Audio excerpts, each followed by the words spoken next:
আপনারা বেশিরভাগ সময় আমাকে বলেন যে ভাইয়া আপনি অফিস দিয়েছেন, বাট আপনার অফিসটা তো আমাদের ঘুরে দেখাইলেন না। আজকে আমি আমার অফিসটা ঘুরে দেখাইতেছি অলরেডি। আচ্ছা আসুন দেখেন। তো এটা আমার অফিস। তো এই পাশে দেখতে পাচ্ছেন জয় বৈশা আছে, এই পাশে আমার ফ্রেন্ড সোহাগ ভাই বৈশা আছে, এই পাশে পিসি সেটআপ করা হয়েছে। বাট এটার মধ্যে এখন আমরা বৈশা আছি। বাট এই পাশে যদি আমরা দেখাই যে এই পাশে হলো ডাইরেক্ট আসুন এই সেটটা একদম পুরো মেন সেটটা আছে এখানে হবে। আর ওই সেটটা যদি দেখাই তাহলে ওই সেটটা এখন আমার চাবিটা আছে, চাবিটা আমার বাসায় রেখে আসছি।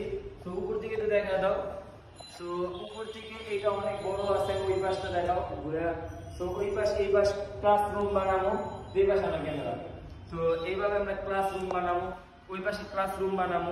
ইনশাল্লাহ আমাদের এখন নতুন আসছে অফিসটা, ইনশাল্লাহ সামনে আরো অনেক বড় হবে। তো দেখতেই তো পারছো আমার অফিসটা। তো যারা যারা আমার থেকে ডিজিটাল মার্কেটিং এবং গ্রাফিক ডিজাইনের কোর্স করতে চাও, আমার হোয়াটসঅ্যাপ নাম্বার নক করতে পারো বা ইমো নাম্বার নক করতে পারো। আমার হোয়াটসঅ্যাপ এবং ইমো নাম্বার কোথায় পাবা? তোমরা বেশিরভাগ বলো যে শিখতে চাই। হোয়াটসঅ্যাপ ইমো পাবা হলো আমার টিকটকের প্রোফাইলে চলে যাও, এক বা দুই নাম্বার ভিডিওতে, দুইটা ভিডিও বা তিনটা ভিডিওতে দেওয়া আছে বা প্রোফাইলের একদম ড্যাশবোর্ডে দেওয়া আছে আমার নাম্বারটা। হোয়াটসঅ্যাপ এবং ইমো নক করো, নক করার সাথে সাথে আমি তোমাদের রেসপন্স করবো। ইনশাল্লাহ আমার এখান থেকে কাজ শেখার পরে ইনশাল্লাহ ভালো কিছু শিখতে পারবে এবং আর্নিং করতে পারবে।